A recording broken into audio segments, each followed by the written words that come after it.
नमस्कार प्यारे बच्चों। आज एमपीएस के इस यूट्यूब चैनल पर आप सभी का हार्दिक स्वागत है, हार्दिक अभिनंदन है और आज का दिन आप सबके लिए मंगलमय हो। जैसे कि आज के दिन बड़े उत्सव मनाए जा रहे हैं एक तरीके से, लेकिन सब लोग ध्यान रखें, अपने अपने घरों में रहें। आखा तीज का दिन, मुहर्रम का पर्व है, मुहर्रम का ये शुभ महीना शुरू हो रहा है आज से। और आज ही के दिन परशुराम जी की जयंती मनाई जाती है। तो आप सब इन सभी बिंदुओं को ध्यान में रखते हुए, लेकिन अपनी सुरक्षा की जिम्मेदारी आप अपने हाथों में रखें। तो चलते हैं, आज शुरुआत करते हैं अपने अगले वीडियो की। जैसा कि मैंने क्लास 10वीं के लिए पहला महाजनपद का एक टॉपिक डाला था, ठीक उसी प्रकार आज मैं महाजनपदों की राजधानियाँ और उससे आगे कुछ विषय पर बातचीत करना चाह रहा हूँ, जिसमें राजस्थान के महाजनपदों की भी बात करेंगे। तो चलते हैं। पहले आप सबको मैंने सभी महाजनपदों के नाम याद करवाए थे। आज उनकी एक एक राजधानियाँ, जो भी राजधानी है उसके बारे में थोड़ा सा बताता हूँ, फिर राजस्थान के जो महाजनपद हैं उन पर बात करेंगे। देखिए, पहले भारत का एक नक्शा अपन ऐसा थोड़ा बना लेते हैं टेम्परेरी, जैसा भी अपने से बनता है।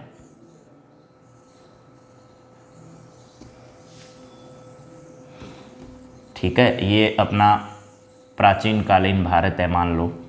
ठीक है, ज़रूरी नहीं कि आप जैसा बना पाते हो वैसा ही नक्शा बना लेना, कोई ज़रूरी नहीं है कि एकदम अच्छे से नक्शा आपको बनाना आए। ठीक है, प्राचीन भारत का नक्शा अपने को बनाना है। मान लो ऐसा कुछ अपना भारत था पहले, और मैंने बताए थे कि यहाँ अपने पास कुल कितने जनपद थे, 16 जनपद थे। उन जनपदों में सबसे पहले यहाँ था कंबोज। कंबोज की राजधानी थी, और यहाँ था अपने पास कांधार। कंबोज और कांधार, इसकी राजधानी थी हाटक। क्या थी? हाटक। और यहाँ जो कांधार है, उस कांधार की राजधानी आप लोगों को मालूम होनी चाहिए कि वो थी तक्षशिला। तक्षशिला एक प्रसिद्ध विश्वविद्यालय था। जब आपको आगे पढ़ाएंगे तो बताएंगे कि दुनिया का सबसे बड़ा विश्वविद्यालय माना जाता था तक्षशिला विश्वविद्यालय। और उस तक्षशिला विश्वविद्यालय में दुनिया भर के बड़े बड़े लोग जो प्रसिद्ध हुए, उन्होंने शिक्षा पाई इस तक्षशिला विश्वविद्यालय में। तो इसके बारे में अपन आगे बातचीत करेंगे, लेकिन आपको याद रखना है कौन सा? तक्षशिला। इसके बाद इधर आता है अपना कुरु की राजधानी भी याद रखनी है। यहाँ अपना आता है मत्स्य। ठीक है, मत्स्य की राजधानी भी याद रखनी है। फिर यहाँ आपको एक बताया था अवंती।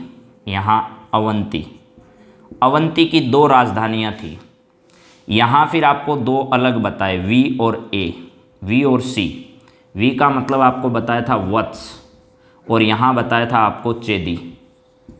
ठीक है, इस चेदी की राजधानी याद रखनी है शक्तिमती। ठीक है, इसके बाद इधर पांचाल की 2 राजधानियाँ थी। पांचाल की 2 राजधानियाँ थी। इसके बाद यहाँ 5 कोस, यहाँ आपको बताया था कौशल। ठीक, कौशल के बाद आपको बताया था पीके एम का मतलब आपको, के का मतलब आपको यहाँ एम और यहाँ के, पीके ये के हो गया, एम के और एम का मतलब मगध उस जमाने में प्रसिद्ध था। आपको याद रखना इसकी 2 राजधानियाँ, वैसे एक ही राजधानी थी लेकिन अलग अलग नाम से जानते हैं अपन। एक तो थी गिरिवज्र कहते थे, गिरिवर्ज। एक थी राजगृह। बहुत ही शक्तिशाली। जब घनानंद के बारे में आपको पढ़ाएंगे, नंद साम्राज्य का एक राजा था घनानंद, उस जमाने में यहाँ राजधानी थी। ठीक है, तो ये याद रखना है। इसके बाद मल है यहाँ, और मल के साथ साथ यहाँ अपने को याद रखना है काशी की, आज जो वर्तमान में काशी है, जिसको अपन वाराणसी कहते हैं, वाराणसी, जहाँ से नरेंद्र मोदी सांसद, ठीक है, देश के प्रधानमंत्री नरेंद्र मोदी जो हैं जहाँ से सांसद हैं वो स्थान काशी है और उसकी राजधानी वाराणसी। उसके बाद देखिए यहाँ दो और बताए थे आपको, एक वी और यहाँ भी वी था, यहाँ सी था, ये था वी और ए, ठीक है। इसका नाम था वज्जी। अब वज्जी पक्का याद रह जाएगा अगर आपने थोड़ा सा भी ध्यान दिया है तो। वज्जी कहा जाता है, एक तो याद रखना है आपको, अगर रामायण आप लोग देख रहे हो तो रामायण में आता है मिथिला नरेश महाराज जनक। तो एक तो राजधानी थी मिथिला, मिथिला आपने सुना है ना रामायण में, मिथिला नरेश महाराज जनक पधार रहे हैं। तो वो जो मिथिला है, एक है विदेह है, विदेह के राजा जनक भी बोलते हैं, विदेह, यहां लिख देता हूं मैं विदेह, वहां ऐसे भी आता है विदेह के राजा जनक। तो इससे याद रखना है वज्जी, विदेह के राजा जनक, या ऐसे कह दो मिथिला नरेश महाराज, ठीक है, जनक। तो वज्जी और ए का मतलब है अंग, अंग देश, महाभारत में आता है अंग देश, अंग देश के राजा। यहां देखिए इसके बाद अंग की राजधानी है वो है चंपा। क्या है प्यारे बच्चों? चंपा। याद हो गई होगी इतनी, मैंने वो है जो आपको आसानी से याद रह जाएगी वो लिखी है मैंने अभी तक। मत्स्य की राजधानी है विराटनगर, विराट, अभी इसको थोड़ा सा और पढ़ेंगे अपन। मत्स्य विराटनगर है, विराटनगर। चेदी की राजधानी आपको याद रखनी है शक्ति और मती, शक्ति मती। अब देखिए अवंती की दो राजधानियां हैं, एक उत्तरी अवंती और एक दक्षिणी अवंती, दो अवंती हैं मान लो, उन दोनों अवंती की दो राजधानियां थी। अब एक तो महेशमती बोलते हैं, महेशमती, महेशमती याद रखना। एक आपने फिल्म देखी होगी पिछले दिनों, उसमें एक महेशमती आता है, वो महेशमती नहीं है, कहीं गलती से आप उसको महेशमती समझ लो, वो महेशमती नहीं है। समझ में आ गई बात? एक तो है महेशमती, एक है उज्जैनी, उज्जैन जिसको अपन कहते हैं उज्जैन, उसका नाम उज्जैनी भी मिलता है, उज्जैनी। समझ में आ गई बात? क्या क्या है दोबारा सुन लो। कुरु की राजधानी इंद्रप्रस्थ। क्या है?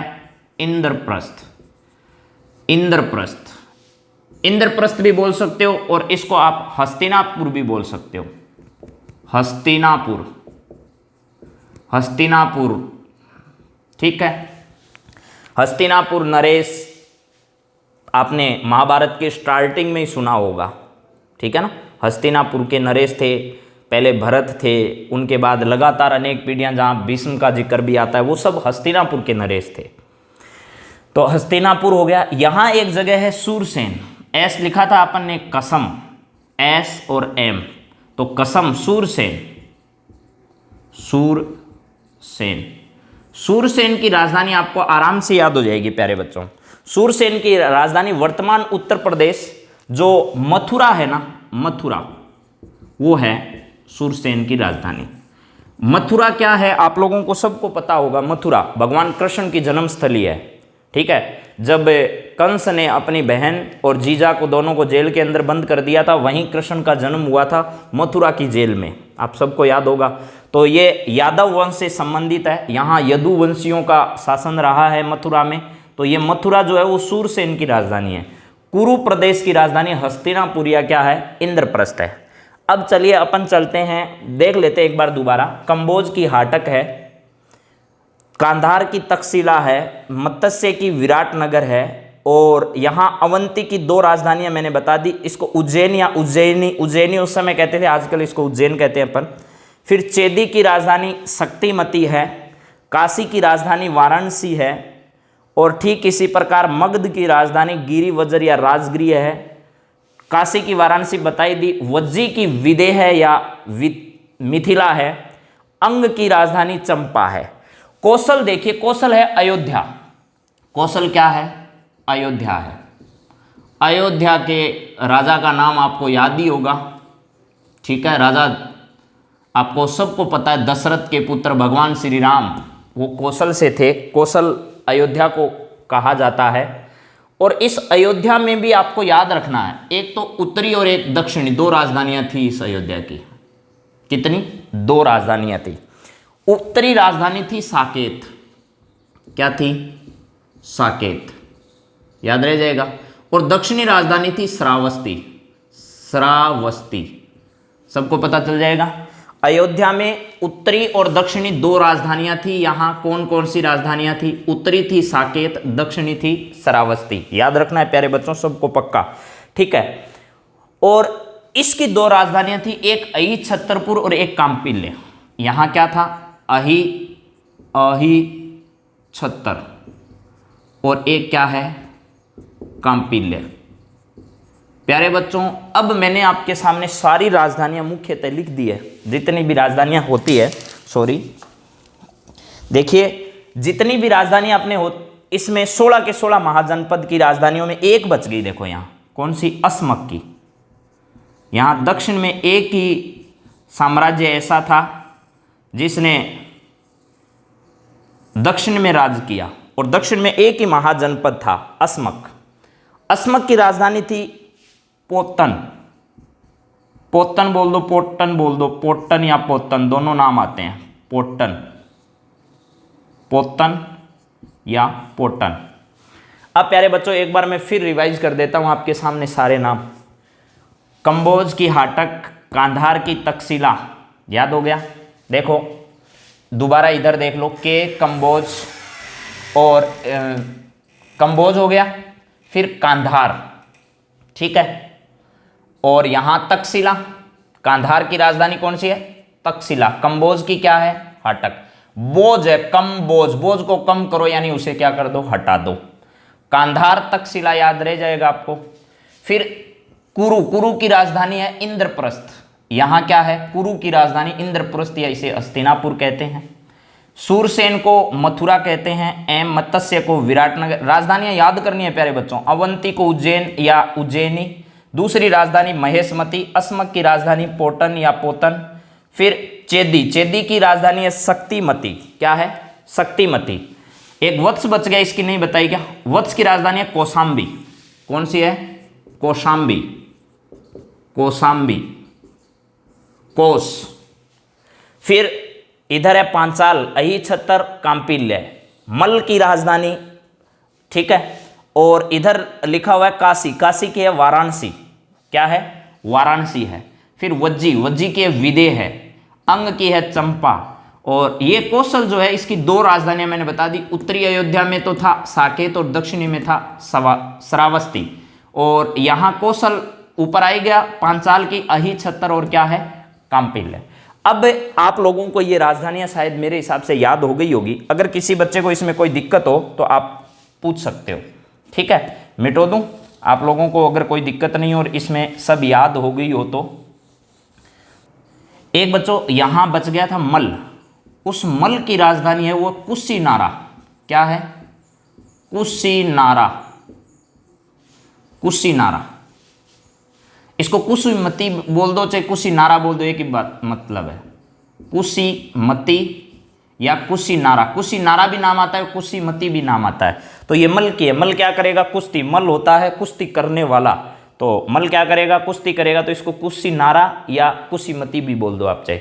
अब चलिए प्यारे बच्चों, अपन बात करना चाह रहे हैं राजस्थान में जो 4 महाजनपद दे रखे हैं उनकी बात करते हैं। देखिए ये आपका राजस्थान है। ये क्या है? आपका राजस्थान है। अब इस राजस्थान के जो महाजनपद है उनको समझने से पहले आपको थोड़ी सी बात भारत की समझनी होगी। बात क्या समझनी होगी वो सुनो।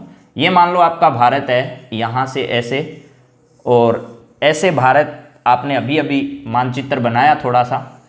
इसको क्यों बता रहा हूं उसका कारण आपको अभी पता चल जाएगा कि ये सब बात क्यों बताई जा रही है आपको, ठीक है। सुनो तो, यहां मैंने कल परसों जब स्टार्टिंग में आपको पढ़ाया तो बताया था कि 3 यहां पर्वत श्रेणियां थी, ठीक है। अराकानियोमा, टिनी और इधर था ये हिंदू कुश पर्वतमाला। इस हिंदू कुश पर्वतमाला से इधर से आए यूनानी। खैबर दर्रा है यहां एक। कौन सा दर्रा है? खैबर दर्रा, ठीक है। प्यारे बच्चों ये बात समझ में आ गई तो ये राजस्थान के जो महाजनपद हैं उनका जो बैकग्राउंड है वो आपको पूरा समझ में आ जाएगा। इस हिंदू कुश पर्वतमाला में जो दर्रे हैं उन दर्रों में से एक दर्रा है खेबर दर्रा, और इधर यूनान में एक जगह है मेसिडोनिया। यूनान में कौन सी जगह है? यूनान की एक जगह है मेसिडोनिया। मेसिडोनिया, इस मेसिडोनिया या मकदूनिया कह दो, चाहे मकदूनिया,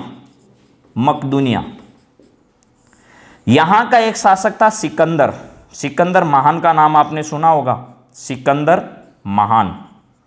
अब इस सिकंदर की जीवनी अगर कोई बच्चा पढ़े तो उसको मालूम चल जाएगा कि सिकंदर ने दुनिया में क्या किया था, ठीक है ना। लगभग ये मानकर चलो पूरी दुनिया पर इसका अधिकार था, 3/4 पृथ्वी पर इसने अधिकार कर लिया था। और इसकी जीवनी पढ़ोगे तो उसमें ये सब लिखा हुआ है कि सिकंदर जब मरा था तो उसने मरने से पहले ये कहा था कि भाई मैं जब मरूं तो मेरी अर्थी को जब ले जाओ तो मेरे दोनों हाथ उससे बाहर रख देना, ठीक है, और सारे धन को बाहर दिखाना सब लोगों को, ताकि उनको पता चले कि मैं जब इस धरती पर था तब मैंने ये सब कुछ विजित किया, लेकिन जब मैं जा रहा हूं तो मैं खाली हाथ लौट रहा हूं। तो मैंने किस किस प्रकार के अत्याचार इस दुनिया पर किए थे ये सब लोगों को पता चले। सिकंदर महान जो था वो मकदूनिया का शासक था।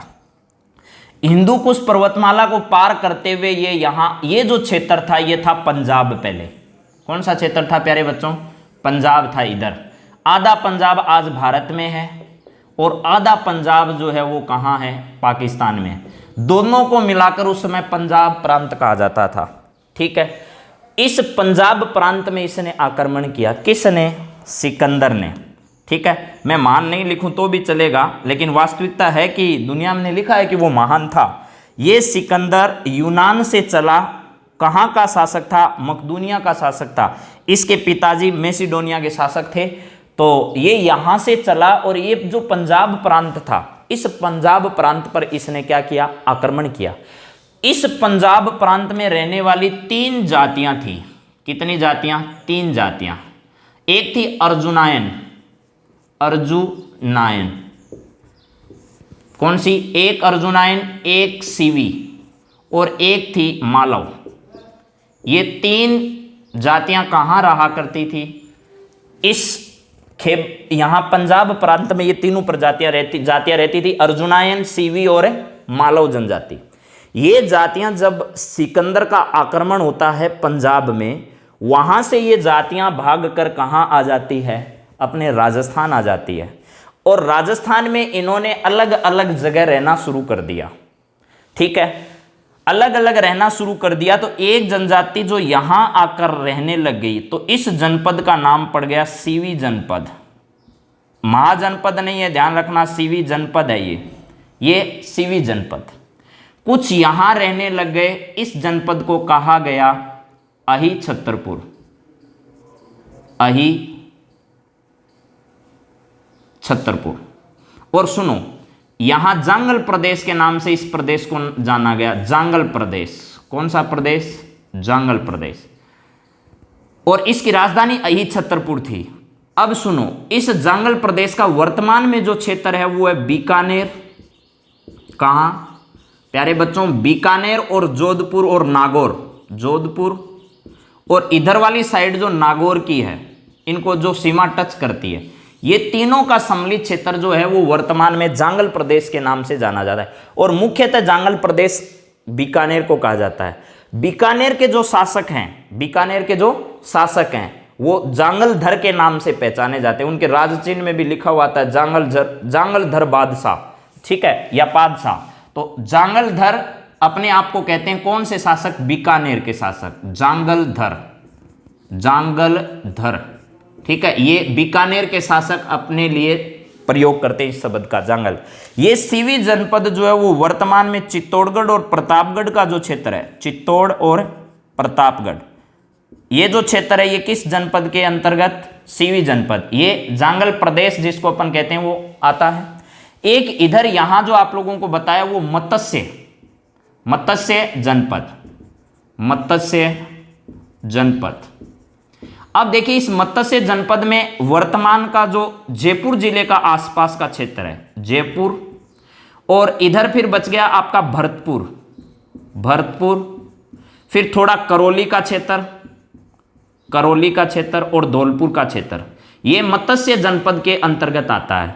जयपुर का क्षेत्र, भरतपुर का, करौली का और थोड़ा धौलपुर का जो क्षेत्र है वो मत्स्य जनपद के अंतर्गत आता है। इसकी राजधानी विराटनगर है। कौन सी है? विराटनगर है। विराटनगर, जिसको वर्तमान में बैराट कहा जाता है। बैराट कहा जाता है। बैराट सभ्यता भी आती है एक, तो इसको वर्तमान में क्या कहा जाता है? विराट। और आपने देखा होगा महाभारत में, अगर देख रहे हो आप लोग तो आप लोगों को मालूम होगा कि जो पांडव हैं वो पांडव अपना अज्ञातवास कुछ समय के लिए कहाँ बिताते हैं? इस विराटनगर में बिताते हैं। समझ गए?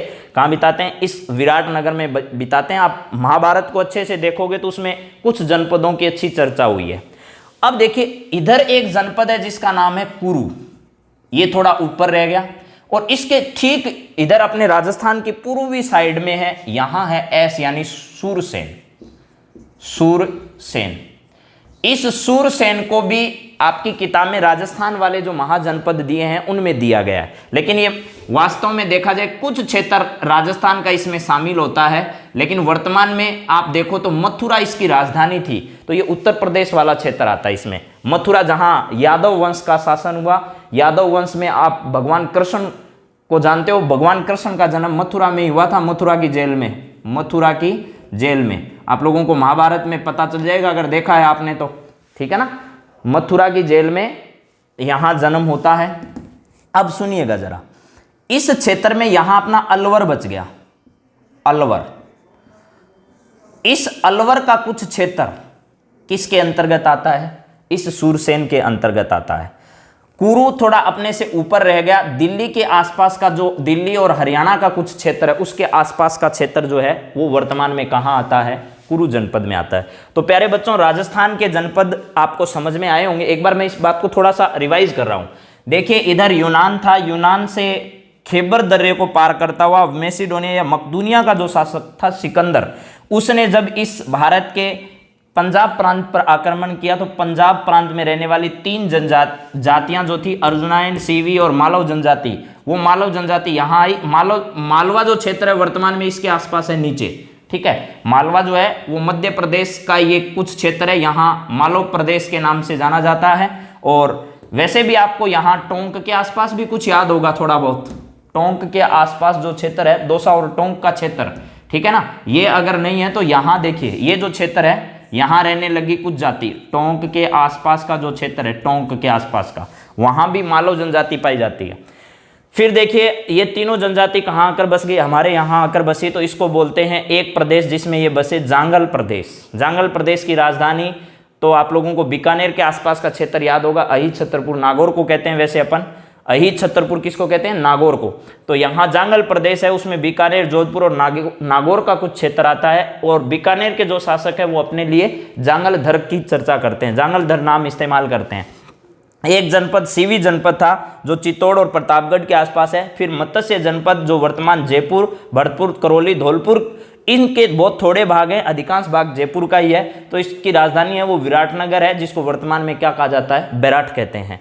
फिर अपने देखते हैं सूरसेन। सूरसेन मथुरा के आसपास का जो क्षेत्र उत्तर प्रदेश में बच गया, लेकिन कुछ भाग जैसे अलवर जिले का उत्तरी और पूर्वी भाग जो है वो किसके अंतर्गत आता है? वो सूरसेन के अंतर्गत। कुरु जो है वो वर्तमान दिल्ली के आसपास का क्षेत्र अपन कहते हैं, हरियाणा को कुछ भाग उसके अंतर्गत आता है। तो प्यारे बच्चों, ये मैंने आपके जो महाजनपद थे उनकी जानकारियां आपको थोड़ी थोड़ी सारी बता दी है। देखिए, अब आगे आपका जो टॉपिक है उस टॉपिक में क्या कुछ दिया गया है उस पर थोड़ी सी बात करता हूं, बाकी अगले वीडियो में मैं उसको पूरा डालूंगा। देखिए, आगे जो है वो आपका है मौर्य साम्राज्य। कौन सा साम्राज्य? मौर्य साम्राज्य। इस मौर्य साम्राज्य में 3 बड़े साहसी शासकों ने राज किया, ठीक है। इसमें मुख्यतः तो 4-5 है, लेकिन 3 की मुख्य अपन चर्चा करेंगे। कौन कौन है? सबसे पहले तो आपको याद होना चाहिए, इसके अंतर्गत है चंद्रगुप्त मौर्य। चंद्रगुप्त मौर्य, चंद्रगुप्त मौर्य। एक है आपका बिंदुसार, बिंदुसार। और एक है आपका अशोक, ठीक है, अशोक। मुख्यतः तो ये 3 है, लेकिन एक वर्धर्थ भी आता है, लास्ट अंतिम शासक जिसकी चर्चा की गई है वो वर्धर्थ है, उसकी भी अपन बात करेंगे। लेकिन सबसे प्रतापी शासकों में ये 3 गिने जाते हैं और उसमें भी चंद्रगुप्त मौर्य और अशोक क्या है, मुख्य है, और ज़्यादातर सवाल अशोक पर बनते ही बनते हैं। तो मैंने जैसा कि आपको बताया कि भारत का ये जो क्षेत्र था, एक बार फिर इस बात को आप लोग नोट करना कि भाई अपन ने जो बातचीत की है उसका सार क्या निकल कर आया आपके सामने, ठीक है। तो देखना जरा एक बार, ये जो मैंने बताया हिंदू कुश पर्वतमाला और यहाँ यूनान से एक शासक आया जिसका नाम था सिकंदर। वो सिकंदर मकदूनिया का शासक था। जैसे ही इसने यहाँ पंजाब प्रांत पर आक्रमण किया, यहाँ पर इस पंजाब प्रांत पर आक्रमण किया, तो यहाँ जो जगह आपको बताई थी कांधार, और उस कांधार की जो राजधानी थी वो मैंने बताई आपको तक्षशिला। ध्यान से सुनना प्यारे बच्चों, थोड़ा बैकग्राउंड आज बता देता हूँ, बाकी कल शासकों की अपन बात करेंगे। ये जो तक्षशिला नाम की जगह है, इस तक्षशिला जगह में विश्वविद्यालय का एक पंडित या शास्त्री जिसको कहते हैं, उसका नाम था चाणक्य। एक टीचर था, कौन था? चाणक्य। यहाँ का अध्यापक जो था वो चाणक्य था। ध्यान रखना, बड़े बड़े राजा महाराजाओं के बच्चे यहाँ पढ़ने आते थे। ये एक टीचर थे, लेकिन इनकी नज़र में पूरे देश और प्रदेश पर रहती थी। भारत पूरा नज़र में हमेशा बनाए रखते थे। चाणक्य अपनी कुशाग्र बुद्धि के लिए जाने जाते थे, ठीक है। कुशाग्र बुद्धि के लिए जाने लगे तो आपको ये ध्यान होना चाहिए प्यारे बच्चों कि यहाँ एक जगह मैंने बताई मगध था। क्या था? मगध। और इस मगध में नंद वंश का अंतिम शासक था जिसका नाम था घनानंद। क्या था? घनानंद। एक प्यारे बच्चों, आप टीवी में सीरियल देखते होंगे अशोका, तो अगर आप मौर्य साम्राज्य को समझना चाह रहे हो और आप किताब में पढ़कर कहीं ये समझ जाओ कि अपन अशोका नाटक देख लें, अपन सब कुछ ये सही कर देंगे, तो आप वो नाटक मत देखना चाहिए। क्यों? क्योंकि उसमें जो कहानी बताई गई है वो और वर्तमान जो इतिहास है उसकी कहानी बहुत अलग अलग है। आप अशोका नाटक देखकर किताबों में जो लिखा गया इतिहास की जो बात है वो कभी नहीं समझ पाओगे, क्योंकि उसमें तो सब कुछ झूठ दिया हुआ है। उसका इतिहास से कोई लेना देना नहीं है ज़्यादा, उसको तो दिखावटी बनाया गया है। अब देखिए, मगध जो साम्राज्य था, इसका अंतिम जो राजा था वो था घनानंद। एक बार जब इस सिकंदर ने यहां पंजाब प्रांत पर आक्रमण किया तो चाणक्य को यह चिंता हुई, कहीं ना कहीं अगर सिकंदर, यहां एक नदी है जो जम्मू कश्मीर से इधर आती है जिसका नाम है झेलम, ठीक है। इस झेलम नदी के किनारे पर, तो ये झेलम नदी था, इसके यहां राजा पोरुस का, पोरुस वहां का राजा था, पोरुस, उस पोरुस का शासन था। पोरुस के साथ सिकंदर महान का एक घमासान युद्ध हुआ जिसमें पोरुस हार गया, पराजित हो गया और सिकंदर विजित हुआ। इस झेलम नदी को पार करके लगभग ये माना जाता है कि 19 महीने तक यहाँ रहा था सिकंदर। उसके बाद आगे एक नदी है व्यास नदी। इस व्यास नदी को पार करना आसान कार्य नहीं था। जब सिकंदर ने अपनी सेना को कहा कि अपने को व्यास नदी को पार करना है और व्यास नदी को पार करते हुए अपने हिंदुस्तान की ओर रुख करना है, तो सिकंदर की सेना बड़ी थकी हुई थी क्योंकि बहुत दिन हो गए उन्हें यूनान से चले हुए। सिकंदर की सेना ने मना कर दिया इस व्यास नदी को पार करने में, क्योंकि वो लोग जानते थे कि अगर व्यास नदी पार कर दी, इसका मतलब ये मान लेना अपने को पूरे भारत हिंदुस्तान पर कब्जा किए बगैर ये सिकंदर वापस नहीं जाने देगा। और आप सोच सकते हो कि इतनी बड़ी सेना को जब लेकर चला है तो वो कैसे जाएगा पूरे यहाँ क्षेत्र पर अधिकार किए बिना। उसकी सेना ने मना कर दिया तो सिकंदर ने कुछ समझाया लेकिन सेना नहीं मानी, तो सिकंदर ने ये फैसला किया कि यहाँ से अपन वापस चलेंगे। लेकिन उसी समय जब वो यहाँ पर थे, सिकंदर की सेना यहाँ पर थी, उस समय कांधार की तक्षशिला विश्वविद्यालय का एक अध्यापक जो चाणक्य था, उसको ये लगा कि अगर सिकंदर की सेना इस व्यास नदी को पार कर लेगी तो ये मान लेना कि यहाँ हिंदुस्तान पर पूरा कब्जा किए बगैर ये सिकंदर वापस नहीं जाने वाला और दूसरे के अधिकार में आते हुए देखना नहीं चाहता था। कौन? चाणक्य। इस चाणक्य ने अपनी योजना बनाकर इसकी सूचना किसको देनी चाहिए? घनानंद को। ये तक्षशिला विश्वविद्यालय से चला और मगध साम्राज्य के राजा घनानंद के दरबार में पहुंचा। दरबार में जब पहुंचा तो वहां आपको मालूम है कि द्वार पर खड़े हुए थे द्वारपालों से उसने कहा, तो उन्होंने पहले तो जाने से इनकार कर दिया कि भाई नहीं जाने देंगे आपको। कुछ समय इंतज़ार किया। वो अपने महल में व्यस्त थे घनानंद, और एक नशे में चूर थे। उनको ये लगता था कि मेरा साम्राज्य इतना खतरनाक है, मेरे को कोई हिला नहीं सकता। जब इस प्रकार की घमंड की प्रवृत्ति घनानंद की थी, ठीक है, और उनका एक ही मंत्र था, धा तिकड़ धा तिकड़ धा। इसी प्रकार वो घनानंद किया करते थे हमेशा, धा तिकड़ धा, यही रट लगाए रहते थे घनानंद हमेशा। अब घनानंद जब अपने नाच गाने में व्यस्त थे, उसी समय चाणक्य ने उन द्वारपालों को कहकर किसी न किसी प्रकार कहाँ प्रवेश कर लिया, घनानंद के दरबार में। और घनानंद अपने दरबार में बैठा हुआ था अपने आसन पर। जब चाणक्य उनके पास पहुंचे तो चाणक्य के पास एक मानचित्र था, और उन्होंने जाकर आवाज़ लगाई कि महाराज घनानंद अपने नशे में चूर हो, लेकिन आपको ये मालूम होना चाहिए कि सिकंदर जो है वो व्यास नदी के किनारे पर आकर डटा हुआ है, और वो किसी भी समय व्यास नदी को पार कर सकता है। और अगर उसने व्यास नदी को पार कर दिया तो उसका मतलब आप समझ जाना, आपका जो सिंहासन है वो पूरा हिल उठेगा। पूरे हिंदुस्तान पर वो आक्रमण किए बिना, अपने अधिकार में लिए बिना वापस नहीं जाएगा। जब इस प्रकार के अपने नाच गाने में खलबली को घनानंद ने देखा तो बोला, कौन है ये पंडित, कौन आया है मेरे दरबार में यहाँ ज्ञान बांटने के लिए। और उस भरी सभा में घनानंद ने इस चाणक्य का यानी कौटिल्य का क्या किया, अपमान किया।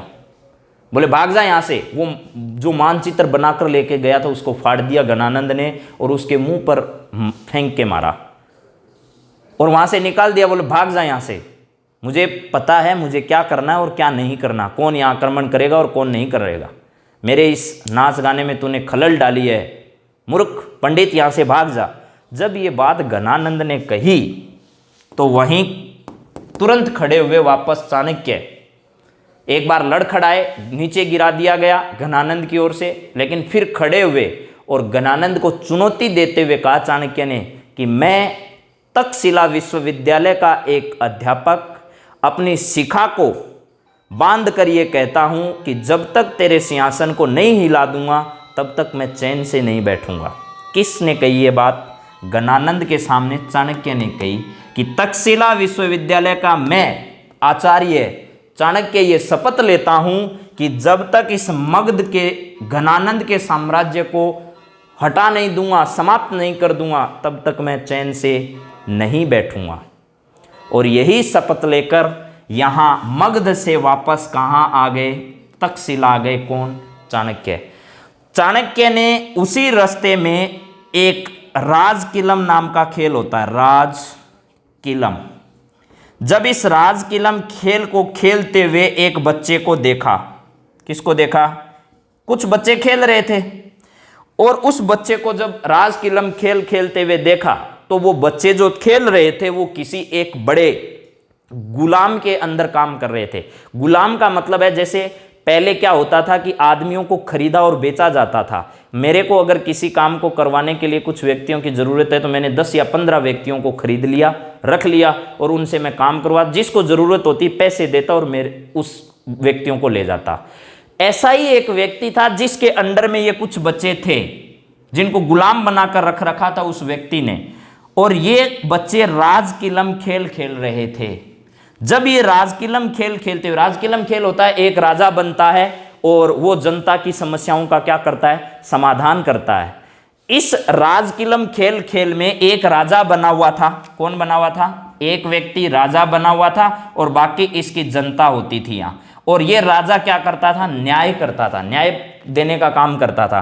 तो इस राजकिलम खेल में एक व्यक्ति जो राजा बना हुआ था उसके निर्णयों को देखकर, न्याय को देखते हुए चाणक्य ने यह डिसाइड किया कि ये जो राजा बना हुआ व्यक्ति है ना, ये वास्तव में कोई सामान्य व्यक्ति तो नहीं हो सकता, ये बहुत बड़ा कोई ना कोई राजा का बेटा ही होगा, तभी इतनी बड़ी बात कर रहा है।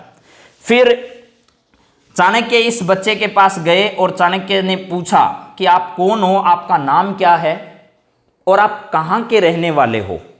जब ये बात पूछी तो उस बच्चे ने जवाब दिया, नाम तो मुझे मालूम नहीं है, लेकिन मैं यहाँ गुलाम बनकर काम करता हूँ और हम सब खेल रहे हैं बस, और खेल में मैं राजा बना हुआ हूँ, लेकिन मेरा किसी भी राज परिवार से कोई लेना देना नहीं है। ये इधर जो बच्चे इसके सामने बैठे हुए तो किसी न किसी राज परिवारों से थे, लेकिन इसका किसी भी राज परिवार से कोई लेना देना नहीं था। इसको कुछ भी पता नहीं था, अपने सिर्फ माता का पता था, पिता के बारे में भी इसको कुछ भी मालूम नहीं था। जब ये बात चाणक्य ने सुनी तो तुरंत चाणक्य ने 1000 कृशापण, 1000 कृशापण, कृशापण एक मुद्रा होती थी, जैसे आजकल एक रुपया होता है, रुपये की तरह उस समय एक मुद्रा चलती थी जिसको कहते थे कृशापण। उस 1000 कृशापण में इस राजा को, राजा का मतलब जिसकी अपन चर्चा इस मौर्य साम्राज्य में करने वाले हैं, इस मौर्य साम्राज्य की स्थापना क्यों हुई उसका बैकग्राउंड मैं आप लोगों को बता रहा हूं यहां। तो इस 1000 कृशापण में इस राजा बने हुए बच्चे को किसने खरीदा? चाणक्य ने खरीदा। और इसको खरीद कर चाणक्य कहां ले गया? इस तक्षशिला विश्वविद्यालय ले गया। और तक्षशिला विश्वविद्यालय ले जाकर इसको शस्त्रों का, अस्त्रों का और अनेक प्रकार के शास्त्रों का ज्ञान देना आरंभ कर दिया। अस्त्र शस्त्र की विद्या से परिपूर्ण करना शुरू कर दिया। किसको? इस राजा बने हुए बच्चे को। और इसका नाम दिया चंद्रगुप्त मौर्य। और एक अलग ही साम्राज्य की नींव पड़ी जिसका नाम क्या बना? मौर्य साम्राज्य। ठीक है, इसने जो साम्राज्य स्थापित किया उस साम्राज्य का नाम मौर्य साम्राज्य है। तो इसकी शिक्षा व्यवस्था कहां हुई थी? वो हुई थी तक्षशिला विश्वविद्यालय में। फिर क्या किया? इसको तैयार करके घनानंद पर बहुत लंबे समय बाद बहुत तैयारियां चली। तक्षशिला विश्वविद्यालय में भी बहुत समस्याएं आई। यहाँ राजा महाराजाओं के बच्चे पढ़ते थे, उनके साथ जब चंद्रगुप्त मौर्य की पढ़ाई शुरू हुई तो वहाँ राजा महाराजाओं के बच्चों ने इनका बहुत विरोध किया। और विरोध के बीच में ही किसकी शिक्षा दीक्षा हुई? चंद्रगुप्त मौर्य की दीक्षा हुई। और चंद्रगुप्त मौर्य और चाणक्य की नीतियों की बदौलत एक समय ऐसा आया जब उन दोनों ने घनानंद पर आक्रमण किया और पूरे मगध साम्राज्य को जीतकर वहां किस साम्राज्य की नींव डाली? मौर्य साम्राज्य की नींव डाली थी। प्यारे बच्चों, इस मौर्य साम्राज्य का उत्पन्न कैसे हुआ, इसका उद्भव कैसे हुआ, इसकी मैंने थोड़ी सी कहानी आप सबके सामने बताई है। और ये जो बच्चा खरीदा वही आगे जाकर इस साम्राज्य का पहला शासक बना, जिसका नाम क्या था? चंद्रगुप्त मौर्य था। तो आज की क्लास में आपको शायद मेरी कुछ बताई गई बातें समझ में आई होगी। कल से अपन बातचीत करेंगे कि मौर्य साम्राज्य जो है वो किस प्रकार आगे बढ़ा और इसका अवधि काल कहां से लेकर कहां तक है, इसमें कौन कौन से शासक थे, उनकी सामाजिक व्यवस्था क्या थी, उनकी आर्थिक व्यवस्था क्या थी, उनकी सैन्य व्यवस्था क्या थी, इस सभी बिंदुओं को लेकर अपन आगे बढ़ेंगे। इसमें और भी शासक हैं लेकिन मैंने मुख्य 3 ही बिंदु उठाए हैं, चंद्रगुप्त मौर्य, बिंदुसार और अशोक। समझ में आ गई प्यारे बच्चों? इनकी जानकारी और कहां से मिलती है उस बिंदु पर भी अपन बातचीत करेंगे। इस जो कौटिल्य या चाणक्य, इसकी एक पुस्तक है जिसका नाम आप लोग जानते भी होंगे, अर्थशास्त्र। उस अर्थशास्त्र से हमें कुछ जानकारियां मिली है। इसके अलावा मेगस्थनीज। अब एक बात सुनना, यहां जब ये आपका सिकंदर जो था, इस सिकंदर की वापस जाते समय ना, जब ये वापस जाने लगा यहां से व्यास नदी से, जब सेना ने मना कर दिया, वापस जा रहा था तो बेबीलोन नाम की एक जगह, बेबीलोनिया, बेबीलोनिया, इस बेबीलोनिया नामक जगह पर, बेबीलोन भी कहते हैं उसको, बेबीलोनिया नामक जगह पर इसकी क्या हो जाती है? मृत्यु हो जाती है। उससे पहले यहां जब इसका जो साम्राज्य था, इस साम्राज्य का जो उत्तराधिकारी था उसका नाम था सेल्यूकस निकेटर। क्या नाम था? Seleucus Nicator. याद रखना प्यारे बच्चों, ये बहुत काम की बात आज आपको बता रहा हूं। इसका कौन था उत्तराधिकारी? सिकंदर का उत्तराधिकारी बना कौन? Seleucus Nicator. और इस सेल्यूकस निकेटर का एक राजदूत था। कौन था? राजदूत। इस राजदूत का नाम था मेगस्थनीज। Megasthenes, Megasthenes. प्यारे बच्चों, इस मेगस्थनीज ने भी एक पुस्तक लिखी जिसका नाम था इंडिका। उस इंडिका में भी इसका वर्णन मिलता है। और एक जो गुजरात नाम की जगह है, गुजरात आप लोग जानते हो, इस गुजरात में भी एक रुद्रदामन का, किसका? रुद्रदामन का, रुद्रदामन का जूनागढ़ अभिलेख मिलता है। जूनागढ़ अभिलेख, जूनागढ़ अभिलेख। इस जूनागढ़ अभिलेख में भी इन सब की चर्चा मिलती है। तो प्यारे बच्चों, मौर्य साम्राज्य में आगे कल अपन विस्तार से बातचीत करेंगे। मेरे द्वारा बताई गई जानकारी आपकी हेल्प कर सकती है और मेरी आशा है आप इस वीडियो को अधिक से अधिक शेयर, लाइक और सब्सक्राइब इस चैनल को करेंगे। इसी आशा और आकांक्षा के साथ जय हिंद, जय भारत।